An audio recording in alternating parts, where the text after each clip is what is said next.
परमानंद के श्री चरणों में नमन।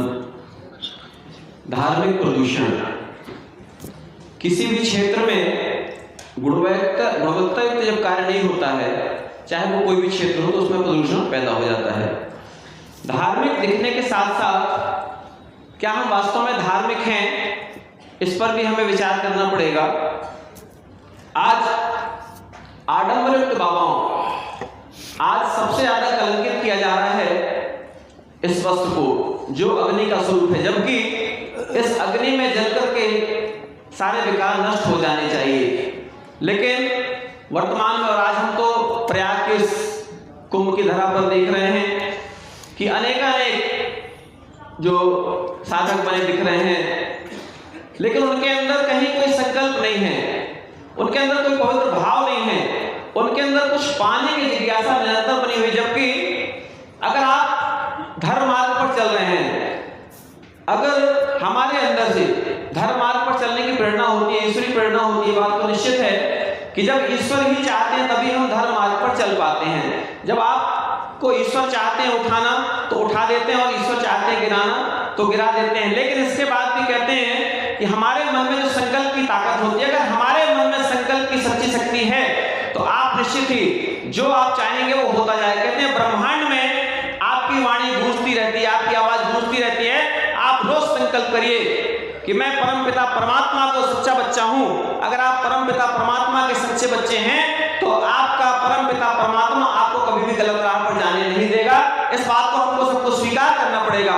क्योंकि आज बहुत सारे मंचों से, बहुत सारे पंडालों से कथाएं हो रही हैं, कथाओं के माध्यम से परिवर्तन क्यों नहीं हो रहा? मैं हमेशा निवेदन करता हूं कि कथाओं के माध्यम से परिवर्तन इसलिए नहीं हो रहा है क्योंकि कोई भी बात हृदय से नहीं जा रही है। जब तक कोई भी बात हृदय से नहीं जाएगी तब तक सामने वाले हृदय को वो छू नहीं सकती है। आज जगतगुरु शंकराचार्य जी के द्वारा जो प्रयास किया जा रहा है, आज परम धर्म संसद के द्वारा जितने भी विषय उठाए जा रहे हैं, किसके लिए हैं? समाज में उठ रही विकृतियों को शांत करने के लिए। हम हमेशा निवेदन करते हैं कि जो रामायण, जिनके आज हमारे भारतवर्ष में नहीं, दुनिया के कई देशों में महाभारत और रामायण जैसे पवित्र ग्रंथ, गीता, आज गली गली में गीता बट रही है, और मात्र उस गीता के माध्यम से हो क्या रहा है?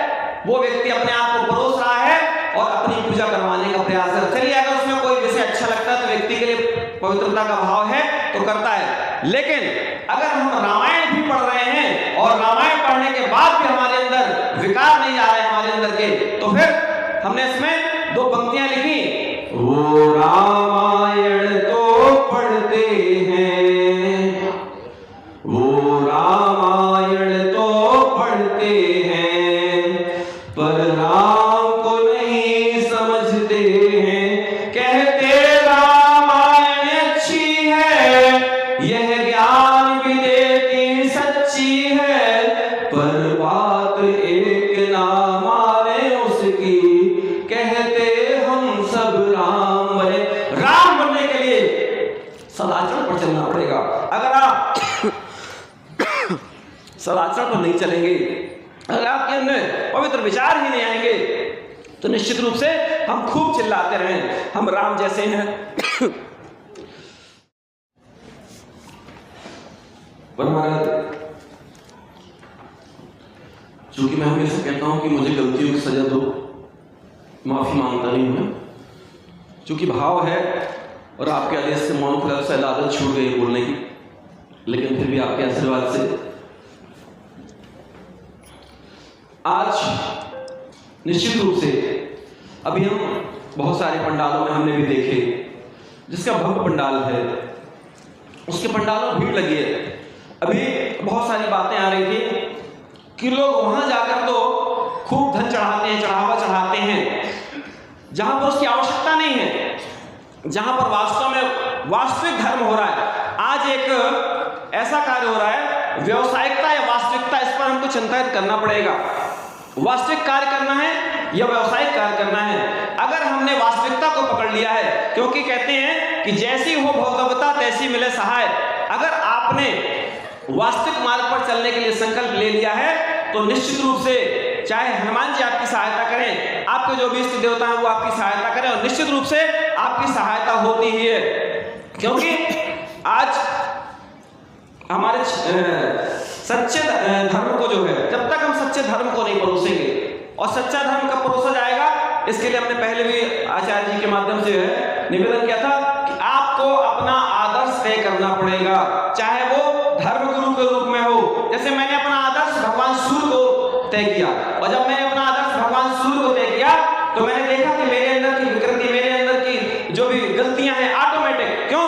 क्योंकि भगवान सूर्यदेव किसी से कुछ लेना नहीं चाहते हैं, भगवान सूर्यदेव निरंतर देना चाहते हैं, और इसके बाद में उनमें नम्रता है, विनम्रता है, सब कुछ है, सादगी है। और इसके बाद में जगतगुरु शंकराचार्य जी का जो है सानिध्य मिला, निश्चित रूप से ये मेरे लिए परम सौभाग्य की बात है। आज का जो विषय है इसमें तो अगर सालों साल बोला जाए, हम लोगों के पास तो इतने शब्द भी नहीं है, और अभी गोपाल मणि जी ने बहुत सारे विषय रखे, और थोड़ा सा हृदय में कुछ दर्द सा भी हो।